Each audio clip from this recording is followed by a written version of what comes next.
Bueno, antes que nada, buenos días.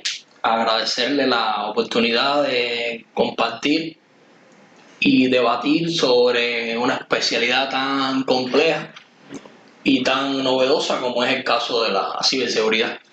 Me llamo Guillermo Brito, soy el especialista que atiende el tema de la ciberseguridad en la empresa cubana de navegación aérea.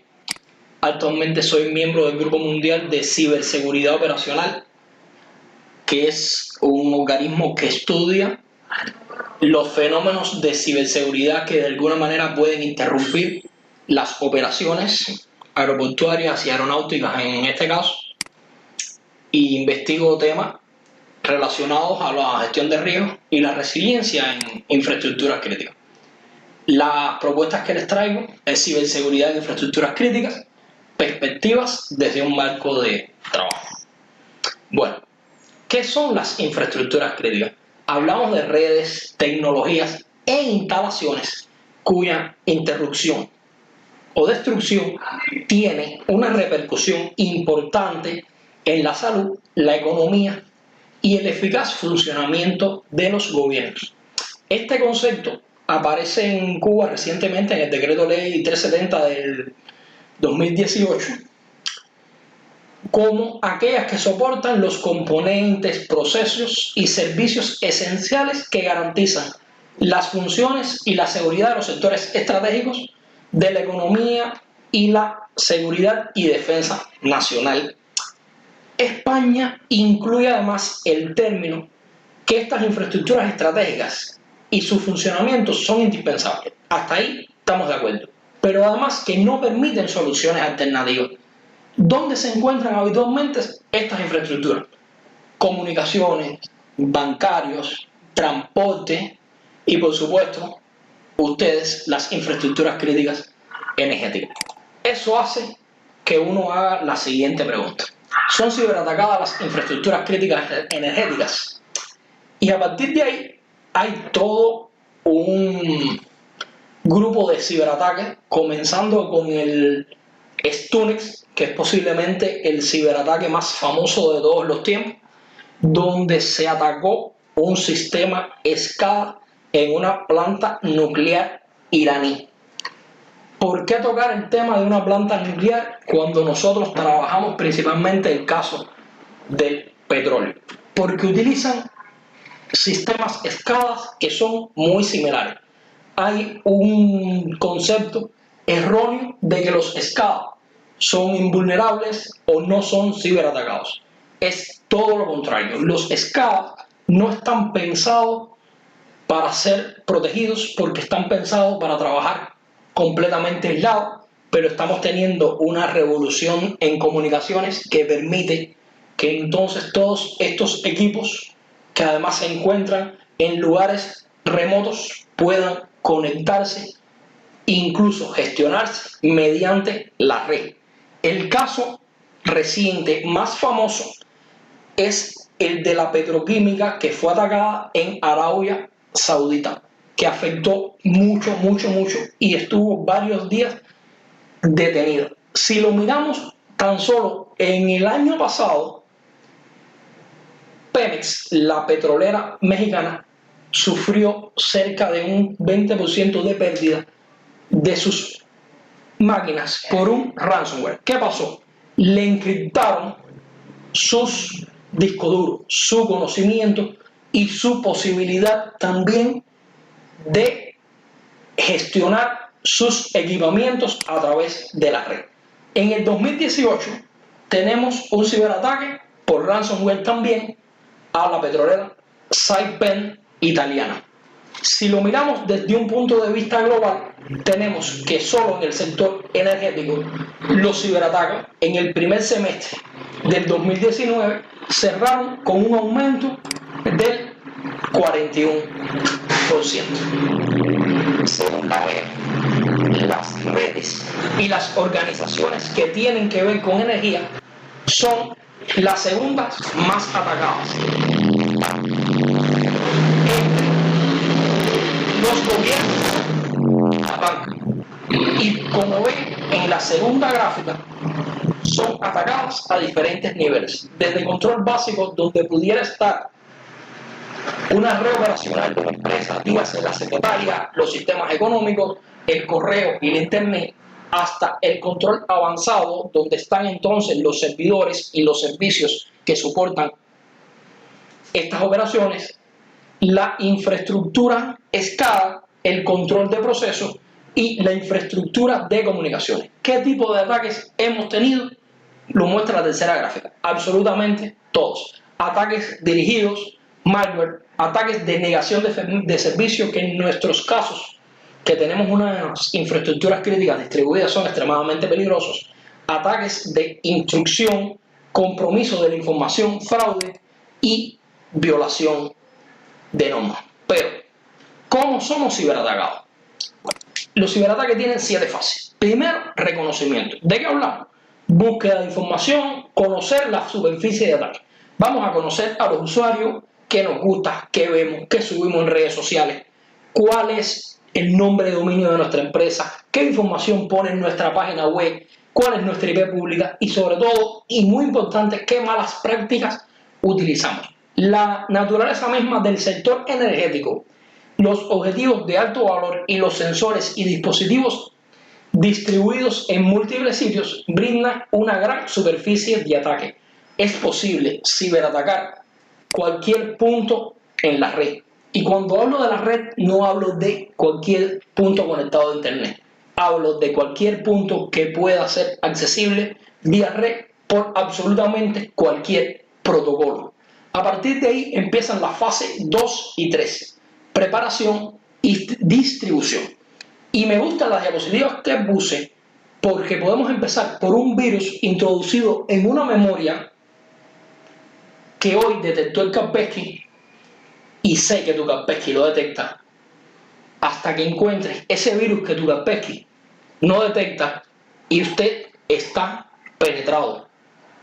Pueden ser utilizando técnicas de phishing o simplemente lo pongo en el paquete semanal y posiblemente también llegue a la red. Entonces, luego que este virus se encuentra dentro de la instalación, empiezan las fases de explotación, instalación, comando y control y acciones sobre los objetivos. Los más peligrosos, los más repetidos, son los ransomware, donde empieza a multiplicarse a través de la red y termina encriptando un grupo bien representativo de equipamientos, lo cual hace que se pierda toda la información o se pague el rescate, o hace que muchas máquinas ataquen un punto determinado, propiciando una negación de servicio o ataque de negación de servicio de tipo 2. Pero, ¿cómo prevenir los ciberataques? La respuesta para eso, desde mi punto de vista, no es más que la gestión de riesgo. La gestión de riesgo, primero, se tiene que ver como un camino de defensa en profundidad, donde cada paso, donde cada dato debe ser protegido, donde cada aplicación debe ser protegida, donde cada pequeña discrepancia debe ser discutida y pensada para lograr un equilibrio entre la operacionalidad y la seguridad, donde empezamos a perder la pelea. Muchas veces el análisis que se hace del tema de la ciberseguridad tiene carácter preventivo, cuando la ciberseguridad debe tener un carácter correctivo, preventivo y predictivo. Absolutamente todo debe ser analizado, clasificado, reducido y controlado, y si es necesario, volver a aplicar el ciclo. Entonces, ¿qué es lo que nos pasa? Empezamos o creemos que la ciberseguridad es cumplir la legalidad del país. Para ello tenemos habitualmente técnicas como las políticas del dominio, donde vemos que existen 8 caracteres, mayúsculas y minúsculas, se cierra la pantalla, tenemos implementadas políticas de salva con X o Y frecuencia, o si tenemos un poco más de dinero y capacidad, llegamos a los suites de seguridad como las políticas que permiten implementar la seguridad del Kaspersky Security Center. ¿De qué hablo? Cerrar los puertos USB de ciertas máquinas, permitir determinadas memorias. En mi caso, por ejemplo, nosotros no permitimos que los celulares entren a las máquinas, cerramos todos los protocolos SMTP, etc. Para eso existen mecanismos como este Security Center, que además hace muchísimas cosas. ¿Qué hacemos con el Security Center? Primero, alertas de malware en tiempo real. No es lógico ni es seguro que alguien venga con malware y lo introduzca en cualquier PC de la red. Y cuando hablo de la red, estoy hablando tanto de la red industrial como de la red empresarial, por llamarlo de alguna manera. Todo malware es un intento de penetración. Formas de prevenir esto: máquinas desconectadas, lugares determinados donde se permite limpiar las memorias y poner una heurística de búsqueda más avanzada, etc. A partir de tener, primero, una legalidad clara, es posible entonces comenzar a construir un gobierno de la ciberseguridad. Si no gobernamos la ciberseguridad, tendremos ciberseguridad por omisión y eso nos dará una falsa sensación de seguridad. ¿Qué nos da fácilmente el Kaspersky Security Center? A partir del cual uno puede construir en base a la información que él tiene, logrando tener una imagen clara y amplia de la ciberseguridad en nuestro campo de control. Aquí tengo, por ejemplo, los tipos de virus que han sido ingresados, el registro de hardware que tengo, quién tiene un i3, quién tiene un i5, quién no tiene disco duro suficiente, los software que fueron modificados. Importante el tema de que nadie pueda modificar en la red, las versiones de los software, las versiones del propio Kaspersky, los dispositivos que se han ingresado, cuáles han estado infectados, la cantidad de dispositivos sobre qué máquina y, por ejemplo, el reporte de instalaciones o de aplicaciones que han sido instaladas. Además de ese, a mí me gusta hablar de este último, que es el Vulnerability Report. Juntando el reporte de aplicaciones y el Vulnerability Report, es posible entonces establecer métricas. Un detalle: todos estos reportes y otros normalmente los recibo vía correo electrónico. ¿Para qué? Para disminuir lo más posible los accesos físicos a las consolas del Security Center, sea por vía web o sea por vía desktop. La solución ideal es recibir información vía correo electrónico. Entonces, volviendo al tema, ¿qué son el reporte de vulnerabilidades? Del grupo de máquinas que nosotros tenemos, es posible entonces identificar, incluso Kaspersky te lo da, qué máquinas tienen vulnerabilidades. ¿Qué es una vulnerabilidad? Una forma de riesgo. Una vulnerabilidad es un hueco en las aplicaciones que contiene para el cual existe un parche o una solución o un upgrade que nosotros no le hemos puesto. En el caso que nos ocupa, estamos hablando en ese momento de una vulnerabilidad por un parche de Windows que no se había puesto. ¿Y por qué es importante entrar en el tema de las vulnerabilidades? Porque absolutamente todos los ciberataques explotan una vulnerabilidad conocida de algún sistema o explotan vulnerabilidades que no se conocen, pero no es posible tener o realizar ciberataques sin tener que aprovecharse de una vulnerabilidad de nuestro sistema. A partir de allí, lo mejor es utilizar métricas.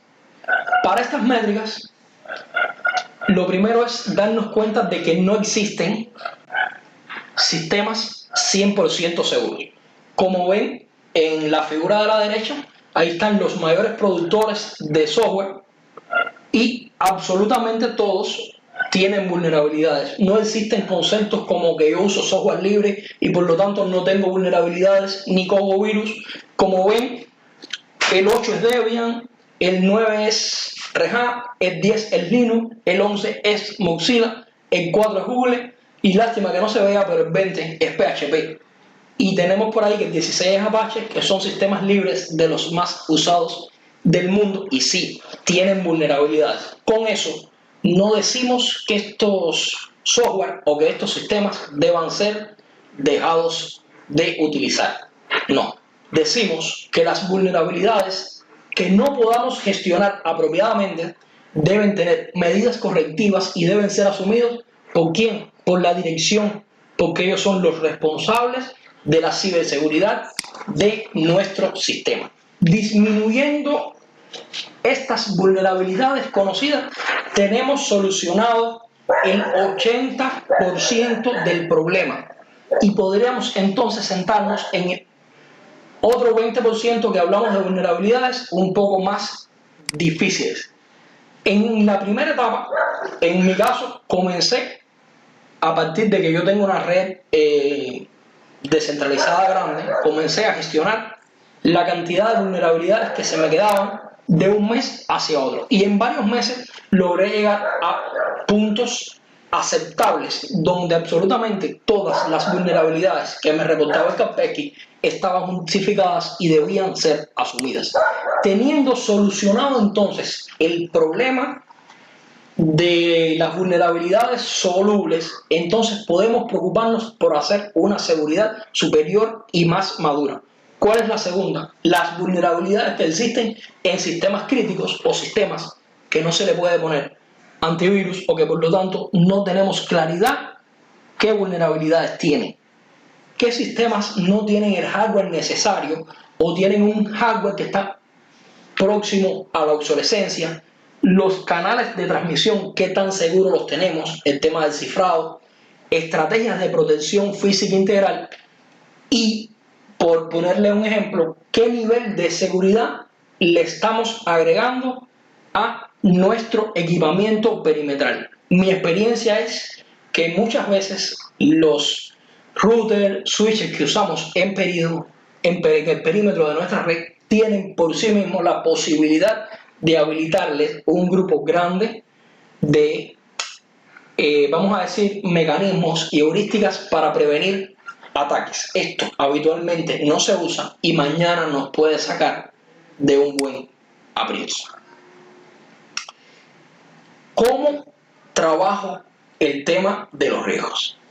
Primero, lo valoro por el grupo de usuarios, los software que se utilizan y los equipos de comunicación. Estos son mis actores principales y empiezo a gestionar la interacción que existe entre ellos.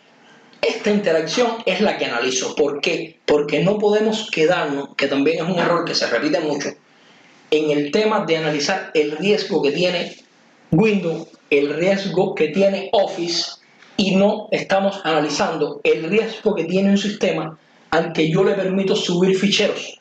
Si a un sistema se le puede subir un fichero, por ejemplo, un PHP, y está montado en un servidor PHP, y somos capaces de referenciar vía URL este fichero PHP, es posible hacerles entonces un ataque de inyección de ficheros que puede llegar a escalar privilegios y terminar tomando el control de el servidor y a partir de ahí afectar la red.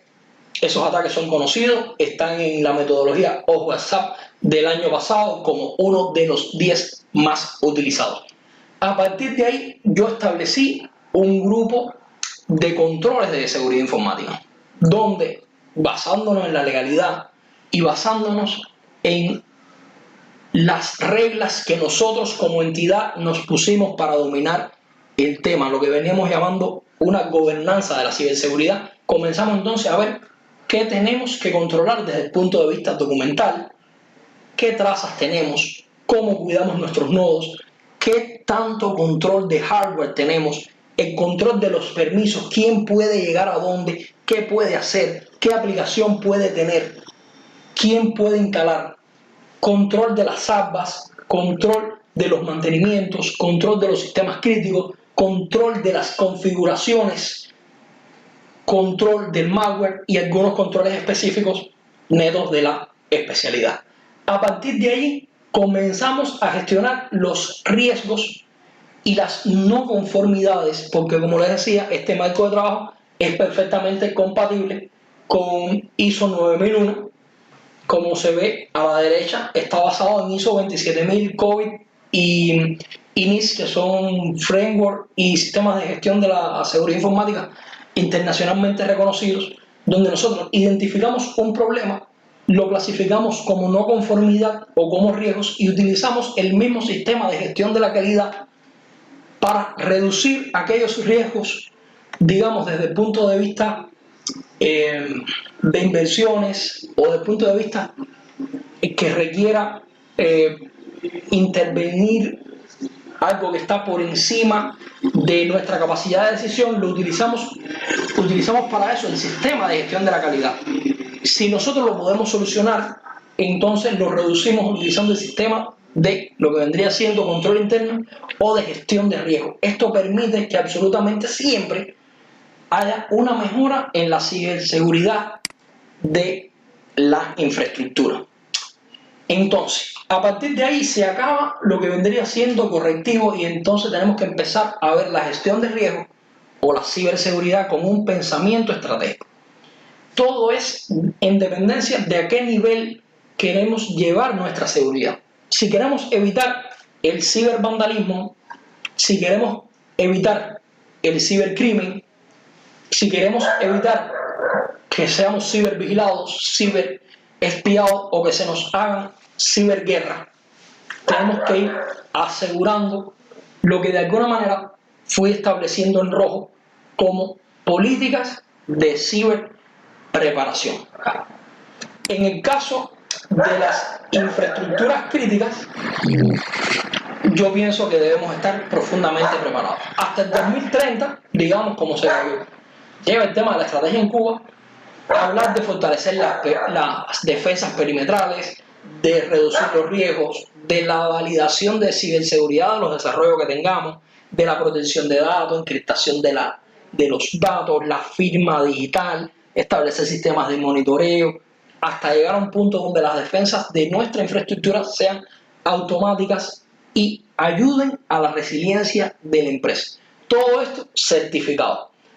Yo lo trabajo así y además estoy seguro que es compatible con la Estrategia Nacional de Ciberseguridad que en México estableció la Secretaría de la Energía, que de alguna manera pudiera ser un documento que para su campo les pudiera aportar algún tipo de información al respecto.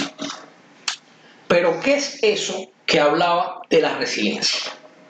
O sea, la resiliencia es la cualidad de un sistema que le permite hacer frente a una crisis sin que sus procesos esenciales se vean afectados. Digo, un ciclón, un problema de mantenimiento, una afectación eléctrica, un ciberataque o simplemente que se caiga un avión. Eso implica realizar más que una gestión de la seguridad, más que una gestión de riesgo. Hay que llevar a cabo modificaciones en la naturaleza de la organización, logrando desarrollar una infraestructura tecnológica segura por diseño.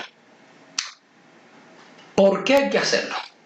Primero, porque nosotros tenemos que prepararnos para niveles cercanos a la ciberguerra. ¿Por qué la ciberguerra? Porque nuestros amigos del norte tienen el US Cyber Command, compuesto por 4 batallones especializados en ciberguerra, ciberespionaje. Y si son capaces, o si fueron capaces, posiblemente, de hacer estallar una central nuclear en Irán, ¿qué nos podrán intentar hacer a nosotros? Por eso hay que tener una visión estratégica de la ciberseguridad basada en los recursos humanos, estableciendo un sistema de capacitación y concientización para cada cual según su especialidad, para cada quien según toque, para cada quien según sus funciones. No es lo mismo la preparación que debe tener un ingeniero a la preparación que tiene que tener una secretaria o un chofer, pero absolutamente todos deben estar preparados, porque absolutamente todos pueden ser desencadenantes de un problema de ciberseguridad. Trazar y compatibilizar el 100% de las estrategias de desarrollo que tenga la empresa con métodos de ciberseguridad. O sea, no permitir o no desarrollar sistemas que nazcan inseguros, porque eso simplemente nos va a afectar el futuro. Por ejemplo, aquí les traigo una diapositiva que habla de cómo nosotros en mi empresa capacitamos diferentes especialidades con diferentes aspectos solo para especialistas. Otro concepto interesante a tener en cuenta: hablar el mismo lenguaje. Existen diferentes funciones en la empresa. No debemos hablar algo que nadie nos entiende. Debemos tener un idioma común entre todas las partes interesadas, porque todas son partes interesantes. Todas son partes interesadas y por lo tanto es saludable adoptar una metodología de gestión de riesgo donde absolutamente todos entendamos y sea lo suficientemente clara para saber que si la probabilidad de riesgo y la gravedad del mismo cae, en este caso, en la región verde, es completamente aceptable, aunque debe ser documentado. Si cae en la amarilla, será tolerable, aunque debemos tomar medidas de decisión que puede tener, debemos mitigar. Y los rojos estamos obligados a mitigar, y si no podemos hacerlo tenemos que cancelar las operaciones. Ese es el que se utiliza en la aviación y es un ejemplo completamente práctico. Es conocido mundialmente como sistema de alarma. Ahora, gestión de riesgos en el desarrollo. Hablamos de proyección estratégica armonizada con la ciberseguridad. Mitigación temprana de vulnerabilidades según el nivel de criticidad. No es lo mismo cómo se mitigan las vulnerabilidades y cómo se prueba un sistema para poner en una página web que para poner en una parte crítica de la red. Y tan interesante y nuevo como criterio de aceptación de ciberseguridad, como parte del proceso de explotación de los sistemas. Para eso existen metodologías como el caso de CMMI o la ISO 25000. A partir de ahí podemos hacer prueba de qué tan utilizable es, qué tan segura es, qué tan fiable es, etc. ¿Qué me pasó? Realizando estas pruebas, yo planifiqué, lo planificado está reflejado en rojo, un grupo grande de pruebas de seguridad y fiabilidad. O sea, para el caso de las infraestructuras críticas es tan importante que sea seguro como que sea fiable. Lo que pasa es que en la práctica se hicieron muchas más pruebas de qué tan usable y qué tan adecuado a los funcionales. ¿Por qué? Porque no necesitamos un software que sea seguro y fiable si no logramos que cumpla su función. Hay una frase que dice: los incidentes en una empresa pueden ser intencionados o no. La mayoría son provocados por fallos del software o error humano. No se nos debe olvidar lo que pasó en 2003 en PDVSA, donde utilizaron GNexus, un sistema propietario, pensaron que era libre y en el 2003 colapsó la entidad. La colapsó porque no tenían la soberanía para gobernar sus productos. Y eso nos puede pasar con cualquier otra herramienta que utilizamos. Aquí están de las más utilizadas para programar en infraestructuras críticas. Qt en el caso de C++, Debian como soporte y Visual Studio, que lo saqué de la página web de esta entidad basado en los proyectos que normalmente comercializan. Ustedes deben saber que utilizar esta herramienta, en el caso de Visual Studio, le está introduciendo este grupo de vulnerabilidades. Y con eso no quiero decir que no se debe usar. Quiero decir que las vulnerabilidades que tienen un 7,5 o superior deben estar correctamente gestionadas porque les puede estar hipotecando el futuro de sus sistemas. Entonces, otro concepto importante, lograr una gestión de riesgos con capacidad para hacerle frente a las amenazas. A partir de ahí, ¿qué hablamos? Habilitar la evaluación, que puede ser mediante sistemas, de las políticas de ciberseguridad. Llegar a tener un centro donde tú gestiones las interrupciones y, por supuesto, las configuraciones. Lograr una gestión de incidentes hasta tener lo que se conoce mundialmente como el Centro de Operaciones de Seguridad o SOC. En el caso de la izquierda, me imagino que ustedes tengan cosas parecidas, y en el caso de la derecha es una empresa española que se llama Indra, que controla desde el punto de vista de la ciberseguridad absolutamente cerca del 30 o 40% del tránsito aéreo del mundo. O sea, estamos hablando de sistemas lo suficientemente rápidos, lo suficientemente útiles para permitirnos conocer cualquier problema que existe, que nos va a permitir actuar y no ser ciegos como habitualmente somos con el tema de los ciberataques. Después, trabajar en ¿qué? La protección de datos. Hablamos de proteger la nube, hablamos de la encriptación de los datos, hablamos de establecer firmas digitales con protocolos confiables, hablamos de la protección de datos. Otro tema súper importante, el despliegue de sistemas de monitoreo de seguridad en tiempo real. ¿Qué hay que monitorear? Los enlaces, el equipamiento de red, los equipamientos específicos de la especialidad. Y cuando digo la especialidad no me refiero a ciberseguridad, me estoy refiriendo en el caso de ustedes a la industria del petróleo y del gas, los servidores, las configuraciones, la integridad de las cosas que tenemos, los protocolos, las computadoras y los sensores. Para eso existen sistemas SIEM. ¿Qué es un sistema SIEM y qué nos proporciona? Primero, tableros de trabajo que hacen análisis de logs, forencia de logs, sabemos si se cumplen las interrupciones, alertas en tiempo real, correlación de eventos, auditoría de acceso a objetos, monitorización de aplicaciones, monitorización de actividad de los usuarios, monitorización de la integridad de los archivos.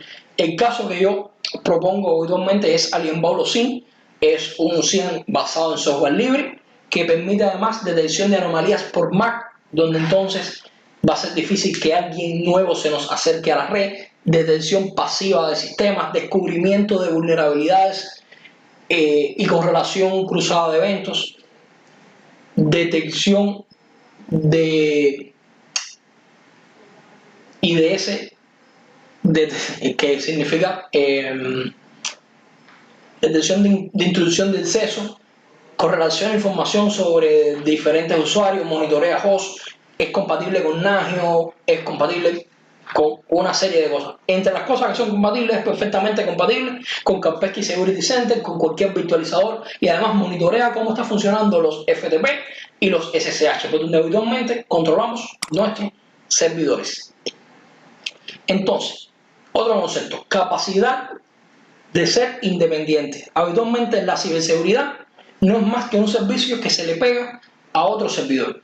Ahí hay una propuesta del tipo de servidor que debería estar dedicado al tema de la ciberseguridad, como vuelvo a decir, con una arquitectura de ciberseguridad completamente independiente, que contribuye a la resiliencia de los servicios, que debe además contribuir a que haya una alta disponibilidad de los servicios con un sistema de almacenamiento distribuido. Ese sistema debe intentar ser certificado. Hasta llegar al punto máximo de la ciberseguridad, que es la correlación que se utiliza como correlacionando los eventos, utilizando técnicas de Big Data, redes inteligentes, donde la arquitectura de ciberseguridad sea capaz de detectar y responder ante cualquier evento, incluso sin intervención humana. Hablamos de una arquitectura de ciberseguridad 100% independiente que contribuye entonces a la resiliencia de los sistemas críticos. Eso es posible como utilizando control por objetivos. No se trabaja de hoy para mañana. Siempre digo que la ciberseguridad no es un producto, es un proceso, y como proceso hay que construirlo. ¿Con qué? con especialistas, los recursos humanos, con apoyo de la alta gerencia y presupuesto e inversiones para el tema. Habitualmente esperamos tener ciberseguridad comprando absolutamente solo la licencia de Capvecchia. Para despedirme, quisiera compartir con ustedes 20 segundos de ciberataques en el mundo. Journalists to criticize democracy. I understand just a simple truth. And if I make certain people uncomfortable, then they're going to get comfortable. As I was saying, in our obsession with security, we may be relinquishing our freedom, surrendering to the real. Y aquí me tienen para cualquier pregunta.